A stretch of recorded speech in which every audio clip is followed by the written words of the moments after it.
ಸ್ನೇಹಿತರೆ, daily trend Kannada YouTube ಚಾನೆಲ್ಗೆ ನಿಮಗೆಲ್ಲ ಪ್ರೀತಿಯ ಸ್ವಾಗತ. ಲಲಿತಾ ಜ್ಯುವೆಲ್ಲರ್ಸ್ ಶೇರ್ ಮಾರುಕಟ್ಟೆಗೆ ಎಂಟ್ರಿ ಕೊಡ್ತಾ ಇದೆಯಾ? ಐಪಿಒ ಮತ್ತು ಒಎಫ್ಎಸ್ ಸೇರಿ 1,700 ಕೋಟಿ ಮೌಲ್ಯದ ಷೇರುಗಳನ್ನು ಮಾರ್ಕೆಟ್ಗೆ ತರ್ತಾ ಇರೋದು ಏಕೆ?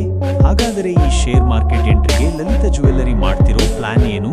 ಅಲ್ಲಿ ಕೆಲಸ ಮಾಡ್ತಿರೋ ಎಂಪ್ಲಾಯೀಸ್ಗೆ ಎಷ್ಟು ಸಂಬಳ ಮೀಸಲಿಟ್ಟಿದ್ದಾರೆ?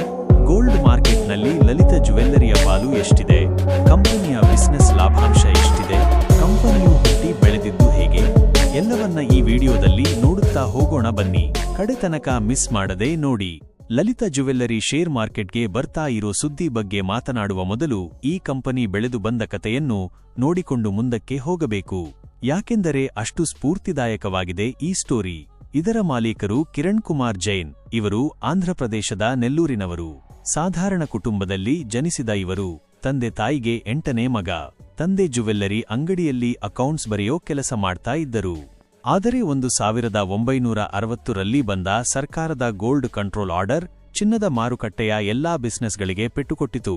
ಇದರ ಕಾರಣದಿಂದ ಇವರ ತಂದೆ ಕೆಲಸ ಕಳೆದುಕೊಂಡರು. ಇದು ಇವರನ್ನು ಸಂಕಷ್ಟಕ್ಕೆ ದೂಡಿತು. ಎಷ್ಟರ ಮಟ್ಟಿಗೆ ಅಂದರೆ ಮದುವೆ ಮನೆಗೆಲ್ಲ ಹೋಗಬೇಕಾದರೆ ಫ್ರೆಂಡ್ ಹತ್ತಿರ ಟೀ ಶರ್ಟ್ ಇಸ್ಕೊಂಡು ಹೋಗೋ ರೀತಿ ಇವರ ಪರಿಸ್ಥಿತಿ ಬಂದಿತ್ತು. ಅಷ್ಟು ಬಡತನ ಆವರಿಸಿತ್ತು. 5ನೇ ಕ್ಲಾಸ್ಗೆ ಶಾಲೆ ಬಿಟ್ಟರು. ಚಿನ್ನಾಭರಣ ಮೇಕಿಂಗ್ಗೆ ಫೇಮಸ್ ಆಗಿದ್ದ ನೆಲ್ಲೂರಿನ ಚಿನ್ನದಂಗಡಿ ಒಂದರಲ್ಲಿ ಕೆಲಸಕ್ಕೆ ಸೇರಿಕೊಂಡರು. 30-40 ರೂಪಾಯಿ ಸಂಬಳಕ್ಕೆ ದುಡಿಯುತ್ತಾ ಇದ್ದರು. ಇದೇ ಸಮಯದಲ್ಲಿ ಒಡವೆಗಳ ಡಿಸೈನ್ ಮಾಡೋದನ್ನು ಕಲಿತುಕೊಂಡರು. ನಂತರ ತಮ್ಮ ಕುಟುಂಬದ ಬಳಿಯಿದ್ದ ಒಂದೇ ಒಂದು ಆಸ್ತಿಯಾಗಿದ್ದ ತಾಯಿಯ 48 ಗ್ರಾಂ ತೂಕದ ಚಿನ್ನದ ಬಳೆಗಳನ್ನ ಪಡೆದುಕೊಂಡರು. ಎಷ್ಟೇ ಕಷ್ಟ ಬಂದರೂ ಕೂಡ ಅದನ್ನ ತಂದೆ ತಾಯಿ ಮಾರಿರಲಿಲ್ಲ. ಅದರಲ್ಲಿ ಸುಂದರವಾದ ಜುಮಕೆಗಳನ್ನ ಮಾಡಿ ಅಂಗಡಿಗಳಿಗೆ ಸೇಲ್ ಮಾಡೋಕೆ ಪ್ರಯತ್ನಪಟ್ಟರು.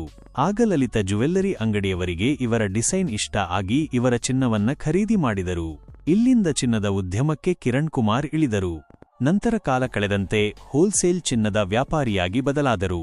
ಚಿನ್ನದ ವ್ಯಾಪಾರಿಗಳ ನಡುವೆ ಒಳ್ಳೆಯ ಹೆಸರನ್ನು ಕೂಡ ಸಂಪಾದಿಸಿದರು. 1985ರಲ್ಲೇ ಸ್ಥಾಪನೆಯಾಗಿದ್ದ ಲಲಿತಾ ಜ್ಯುವೆಲ್ಲರ್ಸ್ಗೆ ಇವರೇ ಮೇನ್ ಸಪ್ಲೈಯರ್ ಆದರು, ಪೂರೈಕೆದಾರರಾದರು. ಆದರೆ 1999ರಲ್ಲಿ ಲಲಿತಾ ಜ್ಯುವೆಲ್ಲರ್ಸ್ ಹಣಕಾಸಿನ ಸಮಸ್ಯೆಯಲ್ಲಿದ್ದಾಗ ಅದನ್ನು ಇವರು ಟೇಕ್ ಓವರ್ ಮಾಡಿದರು. ಇದನ್ನ ಇವರೇ ಖರೀದಿ ಮಾಡಿದರು. ಚಿನ್ನದ ಮಾರ್ಕೆಟ್ನಲ್ಲಿ ಲಲಿತಾ ಜ್ಯುವೆಲ್ಲರ್ಸ್ ಆರ್ಭಟ. ಕಿರಣ್ ಕುಮಾರ್ ಹೋಲ್ಸೇಲರ್ನಿಂದ ರಿಟೇಲರ್ ಆದಮೇಲೆ ಇವರ ಹತ್ತಿರ ಚಿನ್ನ ಖರೀದಿ ಮಾಡುತ್ತಿದ್ದ ರಿಟೇಲರ್ಗಳು ಉಲ್ಟಾ ಹೊಡೆದರು. ಇವರನ್ನ ಕಾಂಪಿಟೇಟರ್ ರೀತಿಯಲ್ಲಿ ನೋಡಿ ಇವರ ಹತ್ತಿರ ಚಿನ್ನ ಖರೀದಿ ಮಾಡೋದನ್ನ ಬಿಟ್ಟುಬಿಟ್ಟರು. ಇದರಿಂದ ಹಲವು ವರ್ಷಗಳಿಂದ ಕಟ್ಟಿದ ಹೋಲ್ಸೇಲ್ ಚಿನ್ನದ ವ್ಯಾಪಾರ ರಾತ್ರೋರಾತ್ರಿ ಬಿದ್ದು ಹೋಯಿತು. ಆದರೆ ಎದೆಗುಂದದ ಕಿರಣ್ ಕುಮಾರ್ ಬಿಸ್ನೆಸ್ ಅನ್ನು ಚೆನ್ನಾಗಿಯೇ ನಡೆಸಿಕೊಂಡು ಹೋದರು. 6 ತಿಂಗಳ ಬಳಿಕ ಅವರಿಗೊಂದು ಪ್ಲಾನ್ ಬಂತು. ನಾನು ಹೋಲ್ಸೇಲರ್, ರಿಟೇಲರ್ಗಳು ಮಾರೋ ದರದಲ್ಲಿ ಯಾಕೆ ಮಾರಬೇಕು? ಅದು ಇವರ ಬಿಸ್ನೆಸ್ನ ಟರ್ನಿಂಗ್ ಪಾಯಿಂಟ್ ಆಯಿತು. ಹೋಲ್ಸೇಲ್ ರೇಟ್ನಲ್ಲಿ ಚಿನ್ನಾಭರಣ ಮಾರ್ತೀನಿ ಅಂತ ಅದನ್ನೇ ಬಿಸ್ನೆಸ್ನ ಮುಖ್ಯ ಸ್ಲೋಗನ್ ಮಾಡಿಕೊಂಡರು. ಆರಂಭದಲ್ಲಿ ಲಾಭ ಕಮ್ಮಿ ಇದ್ದರೂ ಕೂಡ ಸೇಲ್ಸ್ ಜಾಸ್ತಿ ಆಯಿತು. ಇದರಿಂದ ಶುರುವಾದ ಇವರ ಚಿನ್ನದ ಓಟ ಮುಂದುವರಿಯುತ್ತಲೇ ಇದೆ. ದೊಡ್ಡ ಚಿನ್ನದ ಕೋಟೆಯನ್ನೇ ಕಟ್ಟಿದ್ದಾರೆ. ಈಗ ಕಂಪನಿಯ ಬಿಸ್ನೆಸ್ ಹೇಗೆ ನಡೆಯುತ್ತಾ ಇದೆ? 2 ಫ್ಲೋರ್ನ ಒಂದು ಕಟ್ಟಡದಿಂದ ಲಲಿತಾ ಜ್ಯುವೆಲ್ಲರ್ಸ್ನ ಮೊದಲನೇ ಬ್ರಾಂಚ್ ಪ್ರಾರಂಭವಾಯಿತು. ಆದರೆ ಕಾಲ ಕಳೆದಂತೆ ಜನರಲ್ಲಿ ಲಲಿತಾ ಜ್ಯುವೆಲ್ಲರ್ಸ್ ವಿಶ್ವಾಸಾರ್ಹ ಜ್ಯುವೆಲ್ಲರಿ ಬ್ರ್ಯಾಂಡ್ ಆಗಿ ಬೆಳೆಯುತ್ತಾ ಬಂತು. ಇದನ್ನೇ ಬಂಡವಾಳ ಮಾಡಿಕೊಂಡ ಕಿರಣ್ ಕುಮಾರ್ ಲಲಿತಾ ಜ್ಯುವೆಲ್ಲರ್ಸ್ ಅನ್ನ ಎಕ್ಸ್ಪ್ಯಾಂಡ್ ಮಾಡ್ತಾ ಹೋದರು. ತಮಿಳುನಾಡು, ಆಂಧ್ರ, ತೆಲಂಗಾಣ, ಕರ್ನಾಟಕ, ಕೇಂದ್ರ ಆಡಳಿತ ಪ್ರದೇಶವಾದ ಪುದುಚೇರಿ ಎಲ್ಲ ಕಡೆ ಸ್ಪ್ರೆಡ್ ಆದರು. ಸದ್ಯ 46 ಸಿಟಿಗಳಲ್ಲಿ 56 ಜ್ಯುವೆಲ್ಲರಿ ಮಳಿಗೆಗಳನ್ನು ಸ್ಥಾಪಿಸಿದ್ದಾರೆ. ದಕ್ಷಿಣ ಭಾರತದಲ್ಲಿ ಅತ್ಯಂತ ಚೆನ್ನಾಗಿ ಸ್ಪ್ರೆಡ್ ಆಗಿದ್ದಾರೆ. ಚಿನ್ನದೊಂದಿಗೆ ಬೆಳ್ಳಿ, ಡೈಮಂಡ್ ವಿಭಾಗ ಕೂಡ ಇವರಿಗಿದೆ. ದೊಡ್ಡ ವಿಶಾಲವಾದ ಅಂಗಡಿಗಳು, ಕಡಿಮೆ ವೇಸ್ಟೇಜ್ ಮತ್ತು ಝೀರೋ ಮೇಕಿಂಗ್ ಚಾರ್ಜ್ ಕೂಡ ಇವರ ಉದ್ಯಮದ ಸ್ಟ್ರಾಟಜಿಯಲ್ಲಿ ಇಂಪಾರ್ಟೆಂಟ್ ಫ್ಯಾಕ್ಟರ್ಸ್. ಯಾವುದೇ ಬ್ರ್ಯಾಂಡ್ ಅಂಬಾಸಿಡರ್ನ ಇಡಲಿಲ್ಲ. ಖುದ್ದು ತಾವೇ ತಮ್ಮ ಬ್ರ್ಯಾಂಡ್ಗೆ ಬ್ರ್ಯಾಂಡ್ ಅಂಬಾಸಿಡರ್ ಆದರೂ ಕಿರಣ್ ಕುಮಾರ್. ಟಿವಿಗಳಲ್ಲಿ ಬರಬೇಕು, ಬ್ರ್ಯಾಂಡ್ ಅಂಬಾಸಿಡರ್ ಆಗಬೇಕು ಅಂದರೆ ಹೀಗಿರಬೇಕು, ಹಾಗಿರಬೇಕು ಅನ್ನೋದೆಲ್ಲ ತೆಗೆದುಹಾಕಿ ಆ ಸ್ಟೀರಿಯೋಟೈಪ್ಸ್ ಅನ್ನ, ಸ್ಥಾಪಿತ ನಿಯಮಗಳನ್ನ ತೆಗೆದುಹಾಕಿ ತಮ್ಮ ತಲೆ ಮೇಲೆ ಒಂದೇ ಒಂದು ಕೂದಲಿಲ್ಲ ಅಂದ್ರೂ ಕೂಡ ಅದ್ಭುತವಾಗಿ ತಾವೇ ತಮ್ಮ ಬ್ರ್ಯಾಂಡ್ನ ಬ್ರ್ಯಾಂಡ್ ಅಂಬಾಸಿಡರ್ ಆಗಿ ಅದನ್ನ ಬ್ರ್ಯಾಂಡ್ ಮಾಡಿದರು. ಈಗ ನೋಡಿದ ತಕ್ಷಣ ಇವರೇ ಲಲಿತಾ ಜ್ಯುವೆಲ್ಲರ್ನವರು ಎಂದು ಜನ ಗುರುತಿಸುತ್ತಾರೆ. ಜೊತೆಗೆ ಇವರು ಜಾಹೀರಾತುಗಳನ್ನು ಅದ್ಭುತವಾಗಿ ಪ್ಲಾನ್ ಮಾಡಿದ್ದಾರೆ. ಇವರು ಜಾಹೀರಾತಿನಲ್ಲಿ ಹೇಳುವ ಲೈನ್ಸ್ಗಳನ್ನು ಒಮ್ಮೆ ಕೇಳಿ. ಇರುವ ಪ್ರತಿ ಕುಟುಂಬಕ್ಕೂ ನನ್ನ ಪ್ರಶ್ನೆ ಒಂದು, ಆಭರಣಗಳನ್ನು ಖರೀದಿ ಮಾಡುವಾಗ ಬೆಲೆಗಳನ್ನು ಕಂಪೇರ್ ಮಾಡ್ತೀರಾ? 5,000 ವಸ್ತುವಿಗೆ ಯಾಕೆ 7,000 8,000 ನೀಡಬೇಕು? ಖರೀದಿಸುವ ಅಂಗಡಿ ಅಚ್ಚುಮೆಚ್ಚಿನ ಶೋರೂಮ್ ಅಂತ ಥಿಂಕ್ ಮಾಡಿ ಕಷ್ಟಪಟ್ಟು ಸಂಪಾದನೆ ಮಾಡಿದ ಹಣವನ್ನು ವ್ಯರ್ಥ ಮಾಡಬೇಡಿ. ಗ್ರಾಮ್ ಬೆಲೆ ಕಡಿಮೆ, ವೇಸ್ಟೇಜ್ ಕಡಿಮೆ, ಫ್ರೀ ಗಿಫ್ಟ್ ಎಂದೆಲ್ಲ ನಂಬಿ ಮೋಸ ಹೋಗ್ಬೇಡಿ. ನೀವ್ ಅನ್ಕೊಂಡಿದೀರಾ ಫ್ರೀ ಅಂತ. ಯಾರು ಯಾವುದನ್ನು ಫ್ರೀ ಕೊಡೋದಿಲ್ಲ. ನಿಮ್ ಹತ್ರನೇ ಹಣ ತಗೊಂಡು ಆ ಫ್ರೀ ಗಿಫ್ಟ್ ನ ಕೊಡ್ತಾರೆ. ನೀವು ನೀಡುವ ಹಣವೆಷ್ಟು, ಮನೆಗೆ ತೆಗೆದುಕೊಂಡು ಹೋಗುವ ನೆಟ್ವೆಟ್ ಚಿನ್ನ ಎಷ್ಟು, ಅದನ್ನ ಮಾತ್ರ ನೋಡ್ಬೇಕು. ಕರ್ನಾಟಕ ರಾಜ್ಯದ ಪ್ರಜೆಗಳೇ ಅರ್ಥ ಮಾಡ್ಕೊಳ್ಳಿ, ನಾನು ಲಲಿತಾ ಜ್ಯುವೆಲರಿಲಿ ಮಾತ್ರ ಖರೀದಿ ಮಾಡ್ಬೇಕು ಅಂತ ಹೇಳ್ತಿಲ್ಲ. ಲಲಿತಾನಲ್ಲಿ ಬೆಲೆನ ಕಂಪೇರ್ ಮಾಡಕ್ ಹೇಳ್ತಿದ್ದೀನಿ. ಬಹಳ ವರ್ಷಗಳು ಕಷ್ಟಪಟ್ಟು ಸಂಪಾದನೆ ಮಾಡಿದ ಹಣ, ಅದನ್ನ ವೇಸ್ಟ್ ಮಾಡಬಹುದೇ? ಎಲ್ಲಿ ಬೆಲೆ ಕಡಿಮೆ ಇದೆಯೋ ಅಲ್ಲೇ ಖರೀದಿ ಮಾಡಿ. ಹಣ ಯಾರಿಗೂ ಸುಮ್ನೆ ಬರೋದಿಲ್ಲ. ಇದು ಇವರ ಬಿಸ್ನೆಸ್ಗೆ ಒಳ್ಳೆ ಪುಷ್ ಕೊಡ್ತು. ಸದ್ಯ ದೇಶದ ಪ್ರಮುಖ ಆರ್ಗನೈಸ್ಡ್ ಜುವೆಲ್ಲರಿ ಉದ್ಯಮ ಸಂಸ್ಥೆಗಳಲ್ಲಿ ಲಲಿತ ಜ್ಯುವೆಲ್ಲರಿ ಮಾರ್ಟ್ ಲಿಮಿಟೆಡ್ ಕೂಡ ಒಂದಾಗಿದೆ. ಕಂಪನಿಯ ಆದಾಯ ಎಷ್ಟಿದೆ ಗೊತ್ತಾ? 2022 ರಿಂದ 2024 ಆಪರೇಟಿಂಗ್ ರೆವೆನ್ಯೂ ಗ್ರೋತ್ ಆಧಾರದಲ್ಲಿ ಇದು ವೇಗವಾಗಿ ಬೆಳೀತಿರೋ ಚಿನ್ನದ ಬ್ರ್ಯಾಂಡ್ ಆಗಿದೆ. ಅದೇ ರೀತಿ ಸಿಎಜಿಆರ್ ಅಂದರೆ ಕಾಂಪೌಂಡ್ ಆನ್ಯುವಲ್ ಗ್ರೋತ್ ರೇಟ್ ಕೂಡ ಅದೇ ಟೈಮ್ನಲ್ಲಿ 43.62%ನಷ್ಟಿದೆ. 2022ರಲ್ಲಿ 8,139 ಕೋಟಿಯಷ್ಟಿದ್ದ ಸಂಸ್ಥೆಯ ಟರ್ನ್ಓವರ್ 2023ರಲ್ಲಿ 13,388 ಕೋಟಿ ರೂಪಾಯಿಗೆ ಏರಿಕೆ ಆಯಿತು. 2024ನೇ ಹಣಕಾಸು ವರ್ಷಕ್ಕೆ 26% ಏರಿಕೆ ಕಂಡು 16,788 ಕೋಟಿ ರೂಪಾಯಿಗೆ ತಲುಪಿತು.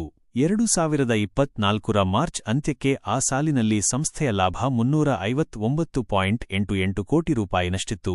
ಇದು ಕಳೆದ ವರ್ಷಕ್ಕೆ ಹೋಲಿಸಿದರೆ 51%ನಷ್ಟು ಜಾಸ್ತಿಯಾಗಿತ್ತು. ಅದೇ ರೀತಿ 2024ರಿಂದ 2025ನೇ ಸಾಲಿನಲ್ಲಿ, ಅಂದರೆ 2024ರ ಏಪ್ರಿಲ್ನಿಂದ ಕಳೆದ ಡಿಸೆಂಬರ್ 31ರ ನಡುವೆ ಕಂಪನಿಯ ಟರ್ನ್ಓವರ್ 12,594 ಕೋಟಿ ರೂಪಾಯಿಗೆ ತಲುಪಿದೆ ಮತ್ತು ಲಾಭ 262.3 ಕೋಟಿ ರೂಪಾಯಿನಷ್ಟಿದೆ. ಸಂಸ್ಥೆ 2 ಮ್ಯಾನುಫ್ಯಾಕ್ಚರಿಂಗ್ ಘಟಕಗಳನ್ನ ಹೊಂದಿದೆ.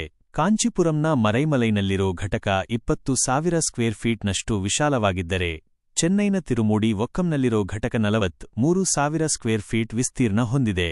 ಇಲ್ಲಿಂದಲೇ ಲಲಿತ ಜ್ಯುವೆಲರ್ಸ್ನ ಎಲ್ಲಾ ಮಳಿಗೆಗಳಿಗೆ ಬಗೆಬಗೆಯ ಡಿಸೈನ್ನ ಚಿನ್ನ ರವಾನೆಯಾಗುತ್ತದೆ. ಚಿನ್ನದ ಪೇಟೆಯಲ್ಲಿ ಲಲಿತ ಪಾಲಿಷ್ಟು. ಭಾರತದಲ್ಲಿ ಚಿನ್ನಕ್ಕೆ ಭಾರೀ ಬೇಡಿಕೆ ಇದೆ. ಮದುವೆ, ಎಂಗೇಜ್ಮೆಂಟ್ ಎಲ್ಲದಕ್ಕೂ ಚಿನ್ನ ತೆಗೆದುಕೊಳ್ಳುತ್ತಾರೆ. ಅಷ್ಟಕ್ಕೆ ಅಂತಲ್ಲ, ನಾನಾ ಕಾರಣಗಳಿಗೆ ತಗೊಳ್ತಾನೇ ಇರ್ತಾರೆ. ಆಫೀಸಲ್ಲಿ ಸ್ವಲ್ಪ ಎಕ್ಸ್ಟ್ರಾ ದುಡ್ಡು ಬಂದ್ರೂ ಕೂಡ ಹೂಡಿಕೆ ಹೆಸರಲ್ಲಿ ಚಿನ್ನವನ್ನೇ ಖರೀದಿ ಮಾಡುತ್ತಾರೆ. ಆಕ್ಚುಲಿ ಜುವೆಲ್ಲರಿ ತಗೊಳ್ಳೋದು ಹೂಡಿಕೆ ಅಂತ ಕರೆಸಿಕೊಳ್ಳೋದಿಲ್ಲ. ಅದರಲ್ಲಿ ಸಿಕ್ಕಾಪಟ್ಟೆ ಎಕ್ಸ್ಟ್ರಾ ಚಾರ್ಜಸ್ ಎಲ್ಲ ಇರುತ್ತದೆ. ಬಟ್ ಆದ್ರೂ ಕೂಡ ತಗೊಳ್ತಾರೆ. ಲಾಂಗರ್ ಟರ್ಮ್ನಲ್ಲಿ ನೋಡಿದಾಗ ಅವು ಜಾಸ್ತಿನೇ ಆಗಿದೆಯಲ್ಲ ಅಂತ ಅನ್ಸುತ್ತೆ.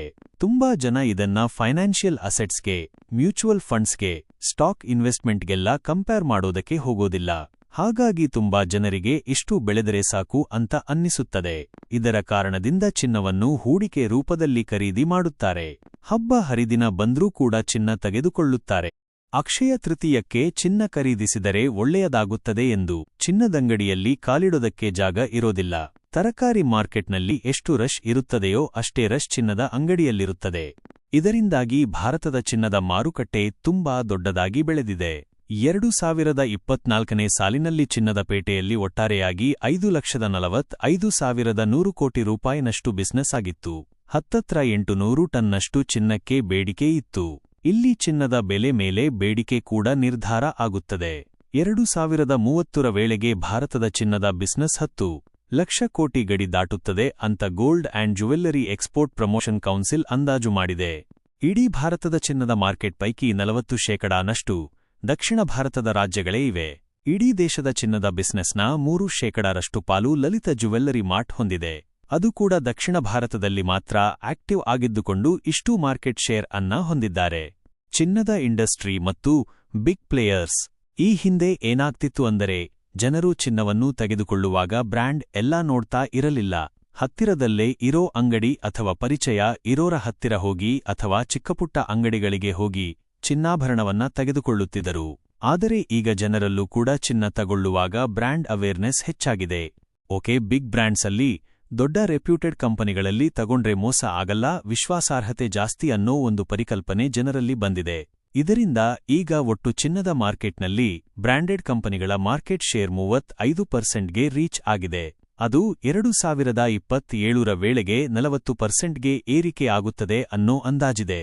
ಅಂದರೆ ಹೋಗ್ತಾ ಹೋಗ್ತಾ ಜನ ಹೆಚ್ಚೆಚ್ಚು ಇನ್ನೂ ಬ್ರ್ಯಾಂಡೆಡ್ ಜುವೆಲ್ಲರಿ ಕಡೆಗೆ ಮುಖ ಮಾಡೋದು ಗ್ಯಾರಂಟಿ. ಇನ್ನು ಈ ಕ್ಷೇತ್ರದಲ್ಲಿ ಸದ್ಯ ಟೈಟನ್ ಕಂಪನಿ ಟಾಪ್ನಲ್ಲಿದೆ.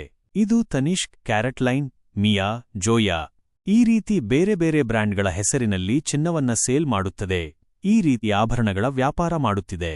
ಟಾಟಾ ಮತ್ತು ತಮಿಳುನಾಡು ಸರ್ಕಾರದ ಜಾಯಿಂಟ್ ಓನರ್ಶಿಪ್ನ ಕಂಪನಿಯಾದ ಟೈಟನ್ ಸ್ಟಾಕ್ ಮಾರ್ಕೆಟ್ನಲ್ಲೂ ಕೂಡ ಲಿಸ್ಟೆಡ್ ಆಗಿದೆ ಮತ್ತು ಶೇರ್ ಹೋಲ್ಡರ್ಸ್ಗಳಿಗೆ ಮಲ್ಟಿಬ್ಯಾಗರ್ ರಿಟರ್ನ್ ಕೊಟ್ಟಿರೋ ಖ್ಯಾತಿಯನ್ನೂ ಕೂಡ ಹೊಂದಿದೆ. ರಾಕೇಶ್ ಜುಂಜುನ್ವಾಲಾ ಹೆಸರು ಬಂದಾಗ ಟೈಟನ್ ಹೆಸರು ಬಂದೇ ಬರುತ್ತೆ. ಇದು ಚಿನ್ನದ ಮಾರ್ಕೆಟ್ನ 7% ಪಾಲನ್ನ ಹೊಂದಿದೆ. ಉಳಿದಂತೆ Kalyan Jewellers, Rajesh Exports, PC Jewellers Limited, Senco Gold Limited ಸೇರಿದಂತೆ ಹಲವು ಆಟಗಾರರು ಫೀಲ್ಡ್ನಲ್ಲಿದ್ದಾರೆ.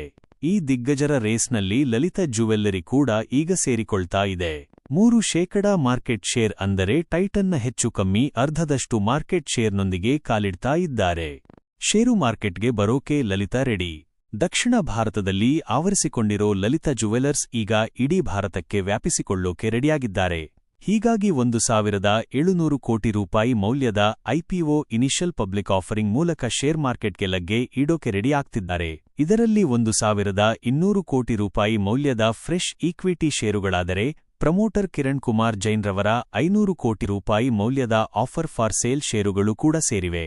ಈಗ ಆಲ್ರೆಡಿ ಸೆಬಿ ಅಂದರೆ securities and exchange board of ಇಂಡಿಯಾಗೆ ಸಂಬಂಧಪಟ್ಟ ಪೇಪರ್ಗಳನ್ನ ಸಲ್ಲಿಕೆ ಮಾಡಿದ್ದಾರೆ.